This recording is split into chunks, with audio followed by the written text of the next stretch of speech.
Hello, and welcome to Dreamy Tales, a sanctuary where everyone can experience calm and a touch of magic before gently drifting into sleep. Tonight, we invite you on another enchanting journey, a story that helps soothe the mind and nurture a sense of peace.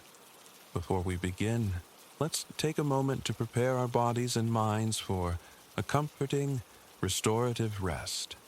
Make yourself cozy, and with each slow inhale and long exhale, let the cares of the day gradually slip away. It's not always easy to step back from the day's demands, especially as night falls. Yet, remember, the less we worry about how quickly we'll fall asleep, the simpler it is for our minds to release any remaining tension. Allow the gentle flow of your breathing to wash away lingering concerns, and let the story ahead guide you into a state of deep relaxation. Now, settle in, and let the dreamy atmosphere softly wrap around you.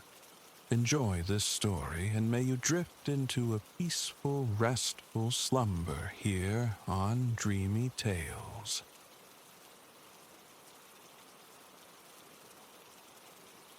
A soft percussion plays upon your umbrella, a gentle rhythm against the hush of the forest on this temperate, drizzly day. Beneath the high canopy, where ash leaves tremble with each arriving droplet, you meander. Ancient oaks weep silver streams that soak into the rich earth. Though moisture hangs in the air, a surprising warmth cocoons you. It's a day fragrant with spring's resurgence. The woodland floor a tapestry of nodding bluebells, their color deep against the damp soil. Somewhere nearby, wild garlic releases its sweet, pungent perfume. Borne on the moist air, faint echoes of laughter and conversation drift between the trees. Fellow wanderers, perhaps. You know these winding ways intimately. There is no destination pressing, only the journey itself. Your steps halt. A merle, sleek and dark, hops across the uneven ground. Its plumage, you observe, is no simple black, but a subtle iridescence, hints of violet, forest green, the deepest blue of midnight shimmering within the feathers. Tiny, perfect globes of rainwater cling to its coat like scattered jewels. The bird regards you, a quick, intelligent glance, before vanishing into the undergrowth. A fleeting kinship passes between you. It, too, you sense, savors the woods this day. Beside the wide path, near a moss-cushioned tree stump, you pause, eyes closed. You draw in a slow, deliberate breath, filling your lungs with the scent of rain-washed life. Just as slowly, you exhale, feeling the knots of tension in your shoulders and neck dissolve. A profound contentment settles over you, a quiet gratitude for the vibrant pulse of the world surrounding you. Further on, the path splits at a familiar junction. Straight ahead lies the pond, where swans navigate the water with effortless grace. To the right, a track slopes downward toward wildflower meadows. Perhaps, you muse, the first butterflies of the year might be found there. Yet, instinct pulls you left, deeper into the woodland's embrace. Here, the trees crowd closer, their branches intertwining overhead, muffling the distant human sounds, until only the forest's own voice remains. The trail opens unexpectedly into a sun-dappled clearing. You don't recall discovering this secluded space before, yet its sudden appearance feels like a gift. A circle of lush grass lies cradled by more ash trees. Tucked to one side stands a small wooden shed, swathed in creeping ivy. its timber painted a fresh, deep green. The door rests slightly ajar, an invitation. Curiosity stirs. What secrets might it hold? Drawn forward, you approach the structure. Nearer now, you spy a gleaming brass plaque affixed to the door. 2 words etched upon it: Model Railway. Tentatively, you reach out. Your fingers brush the wood, and the door swings inward without a sound, as if anticipating your arrival.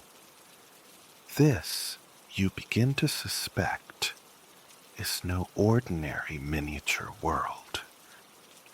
Inside, the space defies its external dimensions, seeming vastly larger. Cool air and shadow dominate, save for a single, focused spotlight illuminating a long table. Beneath this bright circle rests the model railway, a train, a station, a landscape breathtaking in its detail, a perfect slice of pastoral England, rendered in miniature. Rolling hills, dotted with sheep and cattle smaller than postage stamps, undulate into the distance.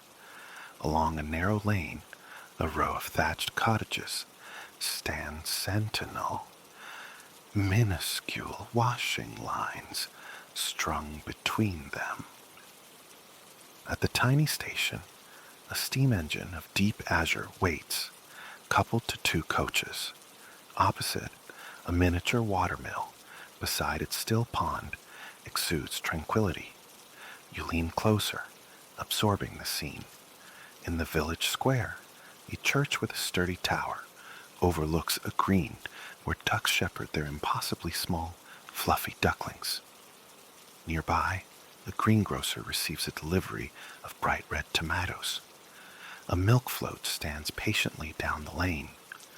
Upon the station platform, a conductor figure, clad in shirt and waistcoat, leans casually against a lamppost. Your gaze follows the tracks. They don't loop back. Instead, they wind through the village, meander across the countryside, and vanish into the dark mouth of a tunnel.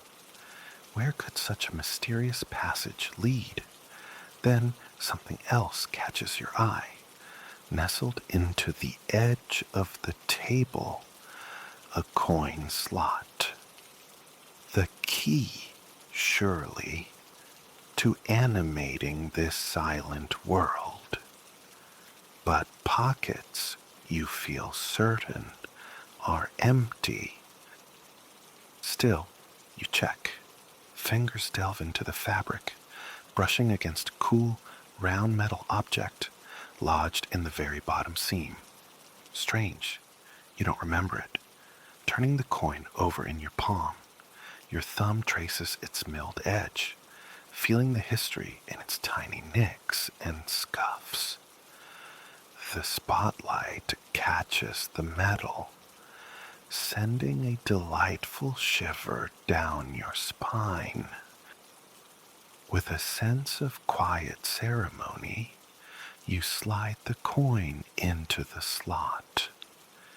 Closing your eyes, you inhale deeply, holding the breath for a suspended moment. As you release it slowly, your eyes flutter open. You stand upon the platform of a train station, bathed in the gentle warmth of an English country morning. A glance around confirms the impossible. It is the very station you were just peering down upon, now life-sized, real. The model railway has drawn you in. Here, unlike the rainy woods you left behind, blue skies stretch overhead. The sun burns away the last vestiges of overnight mist, and the sweet aroma of freshly cut grass hangs heavy on the still air.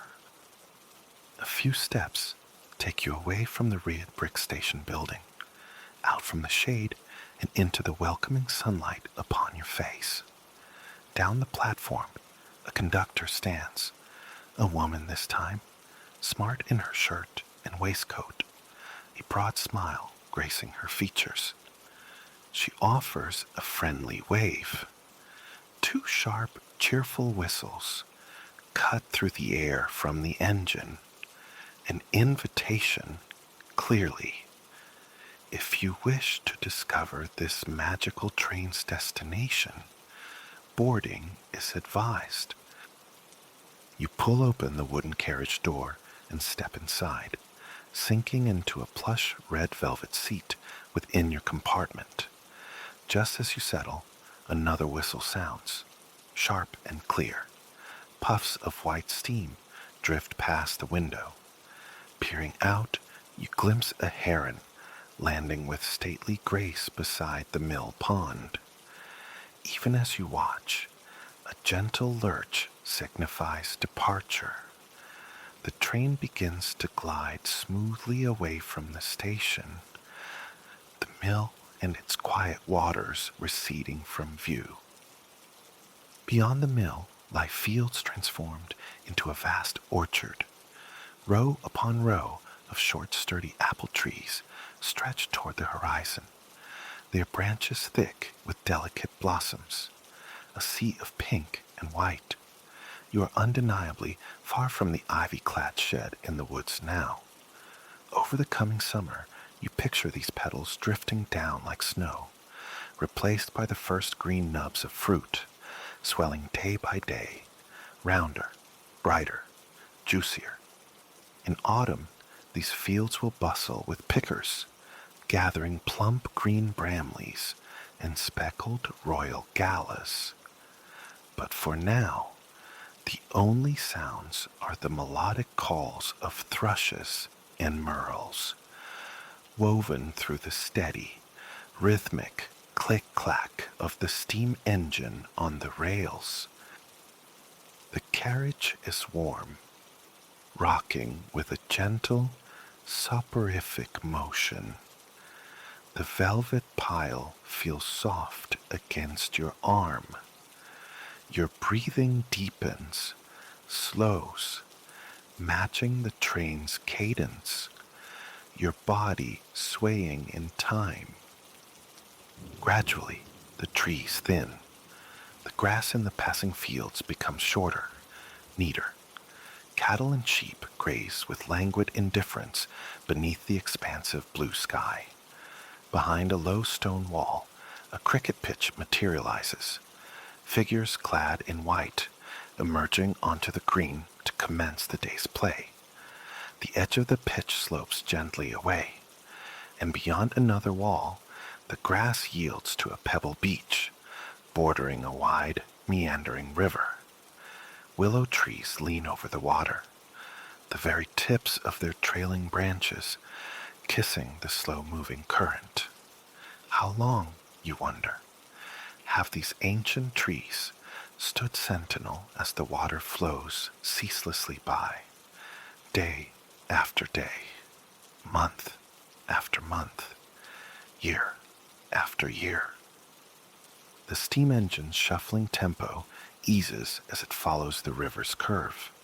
You are close enough now to spot the occasional fish basking in the sun-warmed shallows. That clear, pure water. How lovely it would feel to trail your hand through it. Cool, soft, utterly refreshing. You can almost sense the gentle tug of the current against your fingertips, the prickle of cold against the fine hairs on your hand. But soon the river diverges, peeling away from the rails. In the distance, a distinct sandstone outcrop thrusts toward the clear sky. At its base, dark and waiting, is a tunnel, the very same tunnel that intrigued you on the model table. It looms larger now, drawing steadily closer. Where will it lead? The question echoes. You press your face to the window, looking back as the train's path curves gently leftward. The glass feels warm against your cheek. Through a shimmering heat haze rising from the sun-baked ground. The entire village unfolds below like a map brought to life. The river and the cricket pitch, the orchards and fields, the steadfast church and the quiet mill, all bathed in a profound, sun-drenched stillness. One last, lingering look behind you. Then you close your eyes and lean back against the soft velvet. Darkness envelops the carriage as the train plunges into the tunnel. You take a moment to scan inward, feeling for any lingering tightness, any residue of worry. With a single deep breath, any remaining discomfort melts away. You feel grounded, your body pleasantly heavy, utterly at ease upon the seat. You know you've emerged when the profound blackness abruptly shifts to a cool, ethereal blue-white light. Your eyes open, towering spruce and pine trees, their branches laden with thick snow, slip past just feet from the carriage window. It's as if the magical train has traversed not just space, but seasons, leaping from English springtime to alpine winter in the space of a breath. The trees suddenly part, revealing a vista of breathtaking scale. The tunnel has delivered you to the floor of a wide valley, flanked by immense, craggy mountains.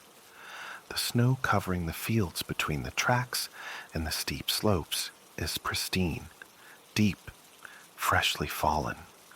Above, heavy gray clouds hang pregnant with the promise of more. Before you can fully absorb the panorama, the trees close in again, but you notice their passage past the window is slowing, decelerating. Moving from your compartment into the corridor, you peer out the window on the opposite side. Here, snow-frosted boulders lie scattered amongst sheer, dark gray cliffs that soar towards the unseen sky. The tracks, it seems, are hugging the curve of another mountain flank. A gentle application of brakes brings the train to a smooth halt at a tiny, unassuming station. It consists merely of a concrete platform, a few bright red seats huddled beneath a simple plastic shelter.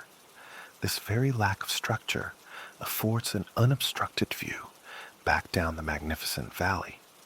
Before you, a blanket of untouched white snow stretches into the middle distance, while great sloping banks of pine trees climb the valley sides. The vast fields narrow dramatically towards a formidable cluster of colossal mountains. Their high, jagged peaks wreathed in swirling clouds. An impulse arises. Explore this starkly beautiful place while you can. You're still wearing the jacket suitable for a damp woodland walk, clearly inadequate for this winter wonderland. As the thought forms, an overhead locker clicks open above you. A pair of thick black winter gloves tumbles out. A smile touches your lips. You reach up, open the locker fully. How fortunate. Inside rests a knitted hat of white wool flecked with gray, and a long, padded jacket. Slipping it on feels like burrowing under a soft, warm duvet. Thus equipped, you stroll towards the end of the carriage, pulling on the hat and gloves as you go. Reaching the door, you turn the cool silver handle and step lightly down onto the snow-covered platform. A satisfying crunch echoes in the crisp air. The powder is even deeper than it appeared.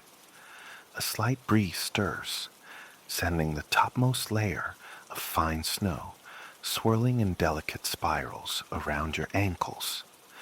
Your nose and cheeks tingle, alive in the chilled alpine atmosphere. From this vantage point, the entirety of the valley unfolds. These mountains, you realize with a sense of awe, have stood here, silent and enduring, for millennia. Their peaks hold memories of a time when the world was a single landmass.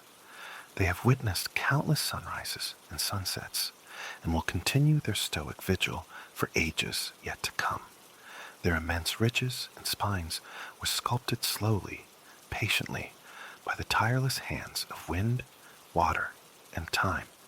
It strikes you then, no matter how vast something seems, how overwhelming or immutable, given enough time and persistence, little by little, it can be transformed into something entirely new.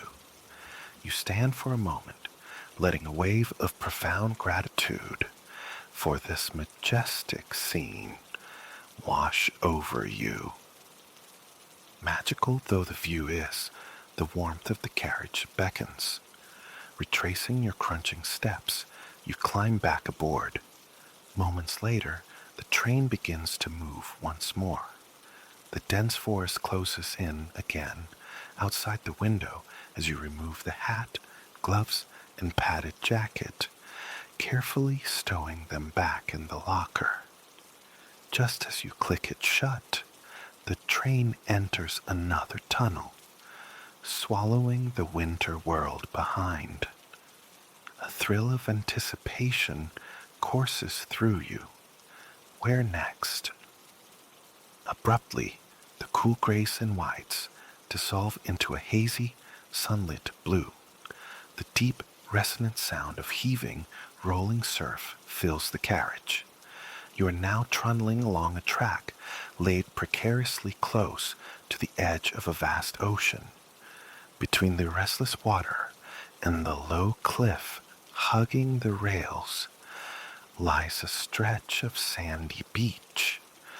Though the tide appears high, you are so near the waves, it feels as if you could reach out and touch the spray. Standing, you slide open the carriage window. The invigorating scent of cool, salty air rushes in, carrying the ocean's breath. A warm breeze playfully ruffles your clothes. From here, the sea stretches seemingly to infinity.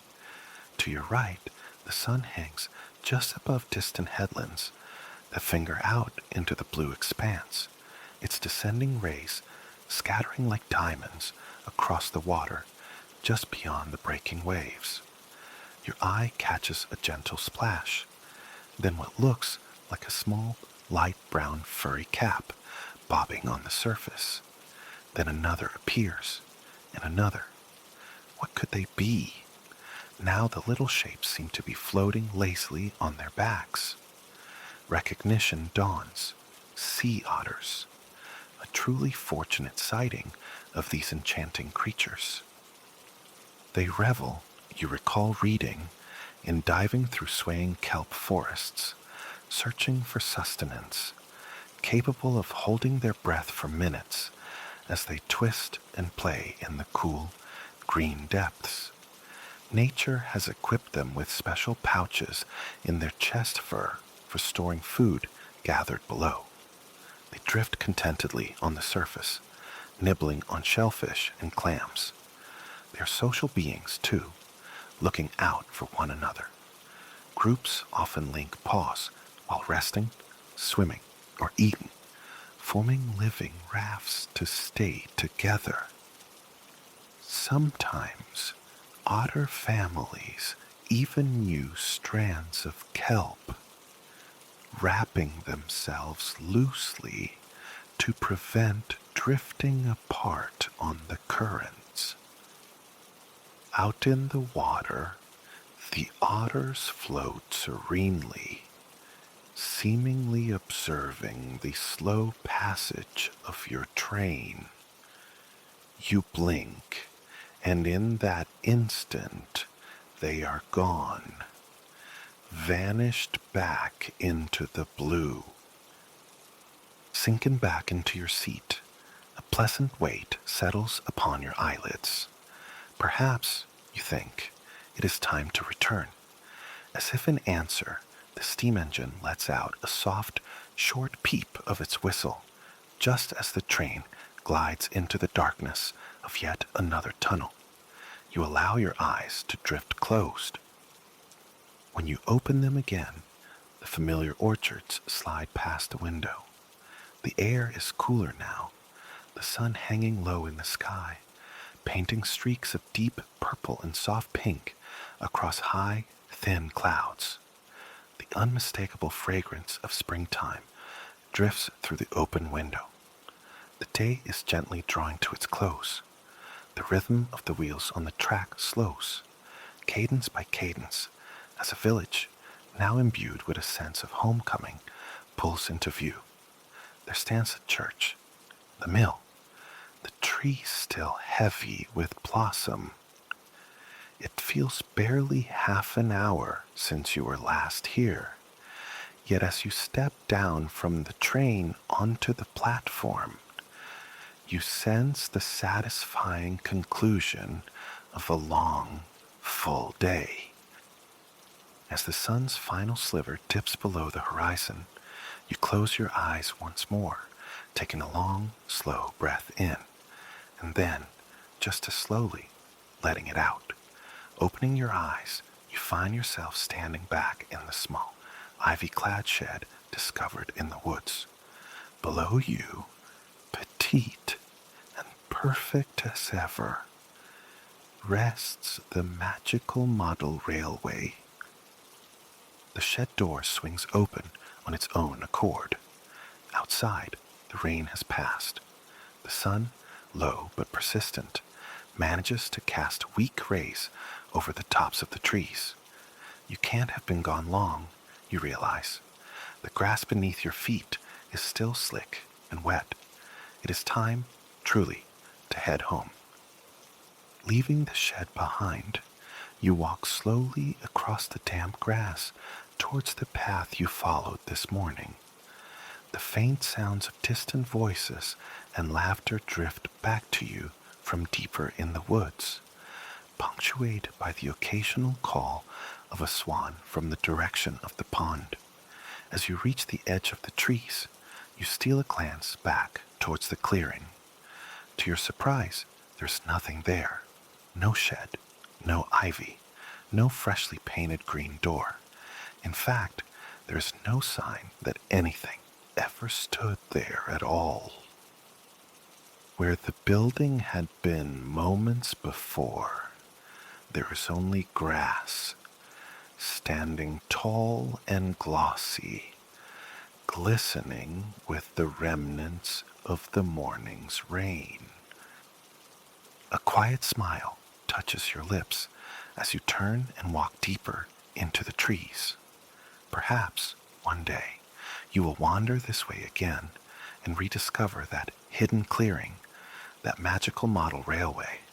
You hope so, but somehow you feel that if another such adventure is meant for you, it will find you in its own time, in its own way.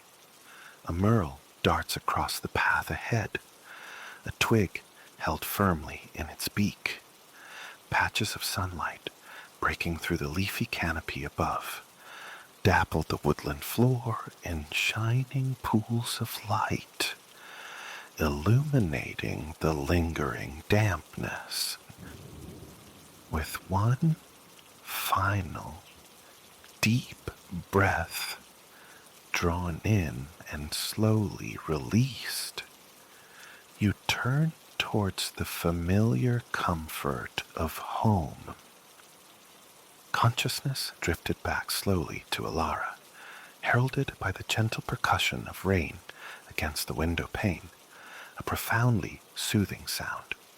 She lingered in that liminal space between sleep and waking, eyes shut, savoring the sensation. Warm air cocooned her, yet a cool current, a gift from the electric fan, oscillating towards the bed, caressed her skin, maintaining a perfect equilibrium. A soft yawn escaped as her eyes fluttered open, adjusting to the tender light of early morning. Dawn was breaking, painting the sky outside hues of rose and gold, visible through the slight gap she'd left in the curtains, which now danced softly in the fan's breeze. Relaxing deeper into the mattress, her thoughts rewound to the journey. Air travel had brought her here, to the sprawling archipelago of the Philippines, a nation woven from over 7,000 islands. Yesterday culminated in Manila, the vibrant capital. Remarkably, the transit from airport to lodging had unfolded with surprising ease.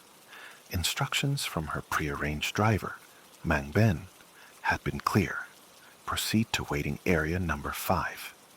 Emerging from the terminal's automated doors, she'd been instantly enveloped by the city's palpable warmth, inhaling that signature scent of distant shores, hot, humid, alive. Evening had already fallen. Palm trees, incongruous yet welcome city dwellers, punctuated the urban landscape. A thrill, sharp and bright, coursed through her. This was it. Genuine adventure. Gratitude swelled within her for the privilege of witnessing the world's diverse tapestry. Pausing only a moment to absorb the novel aromas, Alara navigated towards Area 5, her suitcase gliding obediently behind.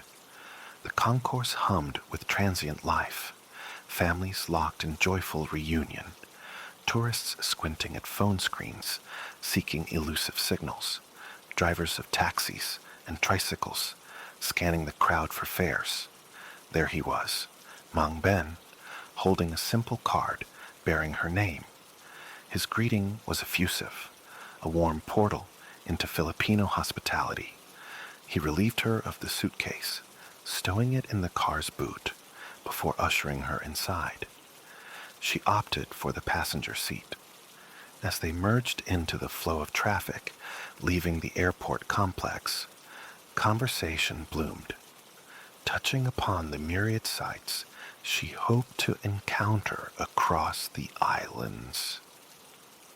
On the bustling highway, the ubiquitous tricycles zipped past, motorcycles crowned with makeshift roofs and appended sidecars, capable of ferrying couples or entire families. Mang Ben then gestured towards one of the legendary jeepneys. These repurposed relics of World War II, transformed into flamboyant chariots of public transport, were rolling canvases of Filipino creativity. Each driver imbued their vehicle with distinct colors, themes, and a unique name. Last night, she'd glimpsed one christened Our Lady's Grace, adorned with Marian imagery, and another, Speed Demon, emblazoned with characters from a classic video game. Their rear entrances remained perpetually open, inviting passengers to hop on and off with fluid ease. Exiting the motorway, they navigated quieter lanes, entering a residential enclave where life spilled outwards.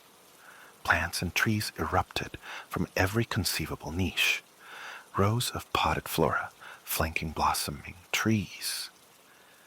The sheer vibrancy, the evident care lavished upon these shared spaces, brought a smile to her face. The residents, it was clear, actively cultivated beauty and community. Finally, they reached her sanctuary for the next 2 nights, a house on a tranquil street, as colorful and meticulously kept as its neighbors. Stepping from the car's chilled interior, the heat wrapped around her again, a close, humid embrace that felt almost cleansing. Down the street, a family gathered on their doorstep, sharing drinks and conversation while children's laughter echoed nearby. Mang Ben's knock summoned an older woman. Tita Lorna. Tita, he'd explained, meant auntie in Tagalog, a primary language here alongside English. Tita Lorna's welcome was gentle, understanding the weariness of travel as she guided Ilara inside. The room was dominated by an enormous bed, complete with a private bathroom and windows overlooking the street. Sleep beckoned insistently. After a brief tour of the facilities, Tita Lorna bid her good night, leaving her to solitary repose. Now, ensconced on that vast bed in the dawn light, Ilara couldn't recall the precise moment sleep had claimed her. Exhaustion must have pulled her under swiftly. But this morning, stretching luxuriously across the mattress, she felt revitalized, a current of anticipation humming within her for the day ahead. In the bathroom, she encountered the tabou, a traditional dipper used with a pail of water for bathing. Scooping the cool liquid and splashing it over herself was an invigorating shock, instantly chasing away lingering drowsiness and tempering the warmth. Dressed, she descended the stairs to find Tita Lorna arranging breakfast. Pandesal, the beloved Filipino bread rolls, sat alongside perfectly cooked eggs. Tita Lorna demonstrated the local custom. Tear open a soft roll, tuck the fried egg inside. The taste was simple, satisfying, exactly as delicious as anticipated. A cup of freshly brewed, sweet coffee followed, eliciting profuse thanks from Ilara. A flawless start. Tita Lorna opened the front doors wide, blurring the line between indoors and out, offering shaded proximity to the awakening street. The rain had ceased. Sunshine now streamed from a nearly cloudless sky. From her seat, Ilara watched the city's morning rhythm commence. Tricycles hummed past, their drivers offering friendly waves. Women, young and old, diligently swept the pavement before their homes. Street vendors ambled by, their calls melodic advertisements for eggs, vegetables, ice cream. One hawked taho, a warm, sweet concoction of silken tofu and syrup. At Tita Lorna's urging, Ilara flagged him down.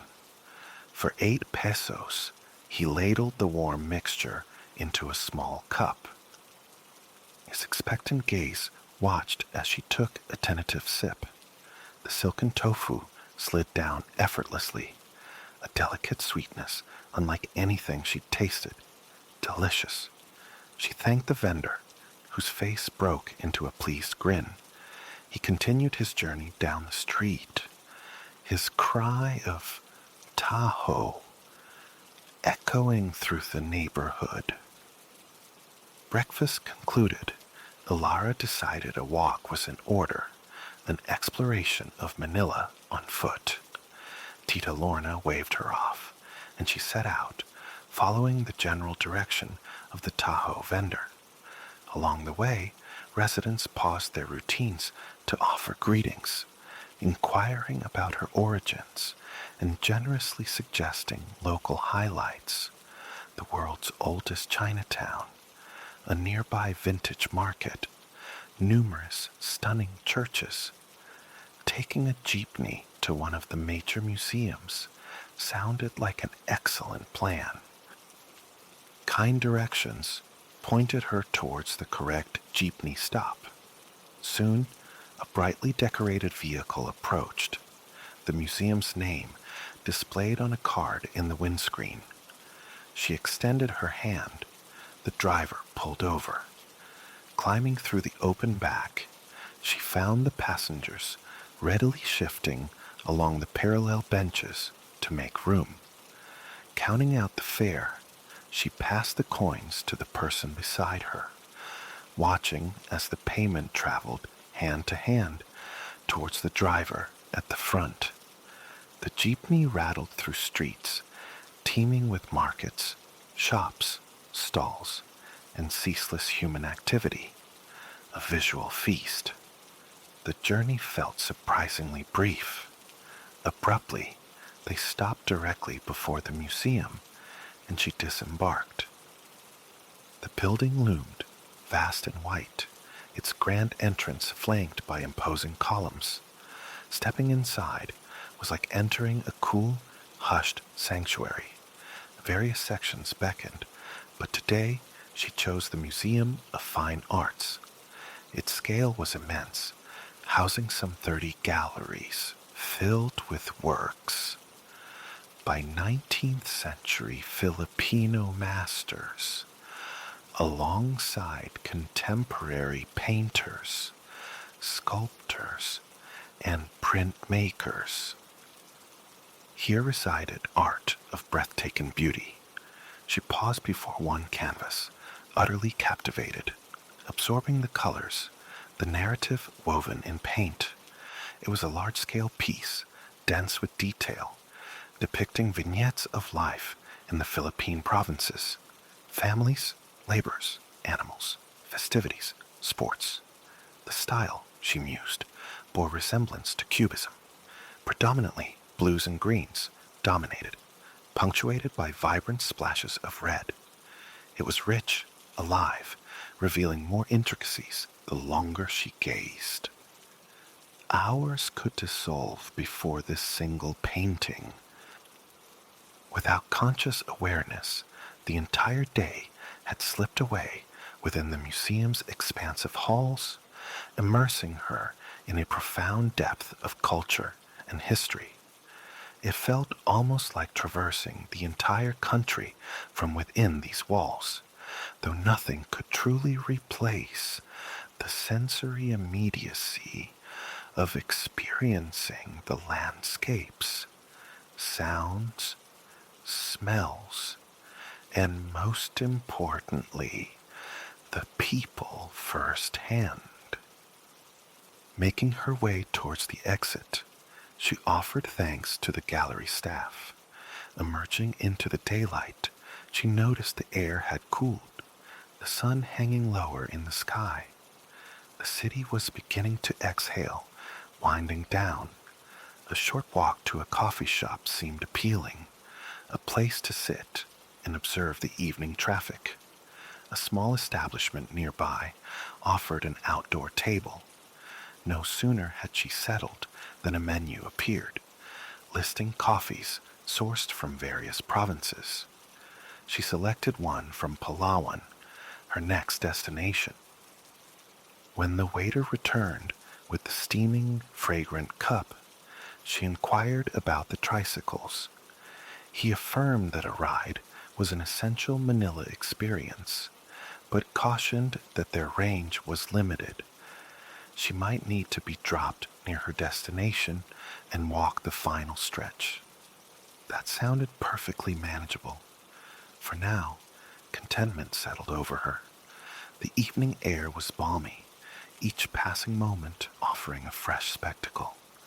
The Palawan coffee was rich and satisfying.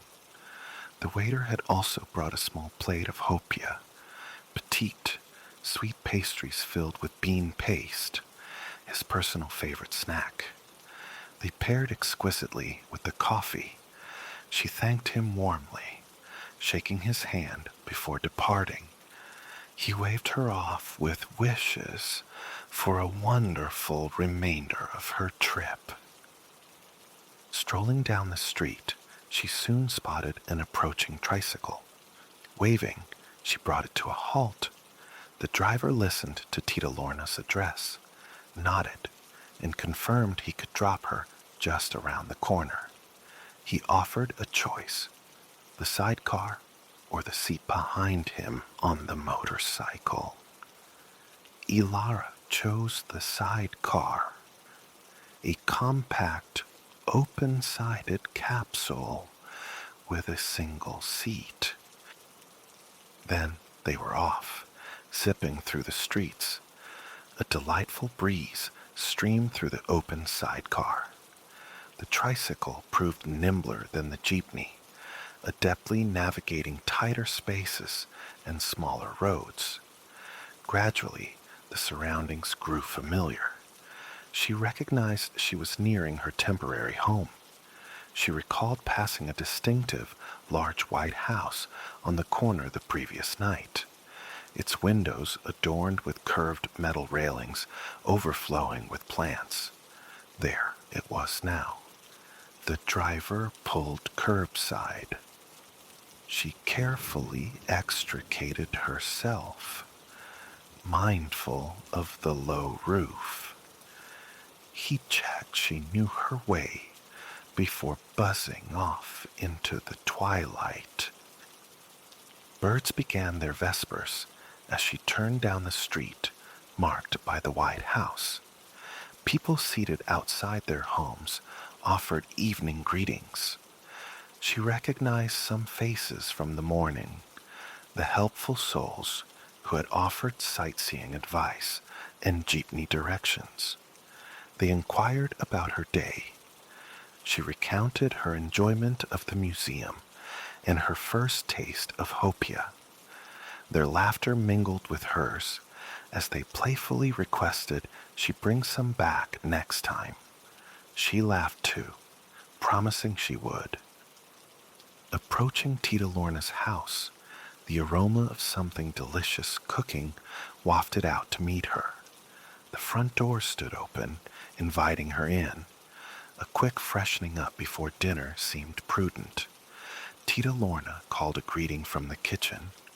Alara replied she'd be down shortly. Sigue, Tita Lorna responded.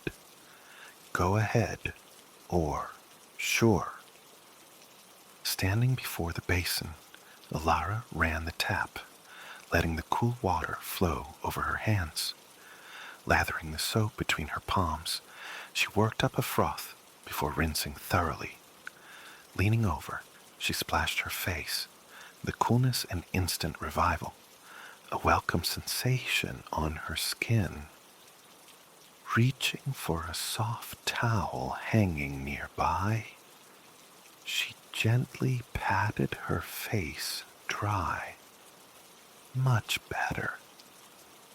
Descending the stairs once more, drawn by the enticing smells, she found the table laden with a wonderful meal. A large bowl brimming with vegetables in a rich tomato-based sauce immediately caught her eye.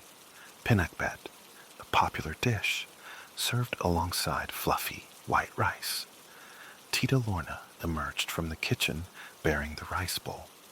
Alara accepted it gratefully, spooning a generous portion onto her plate before adding a serving of the vibrant pinakbet, letting the sauce cascade over the rice.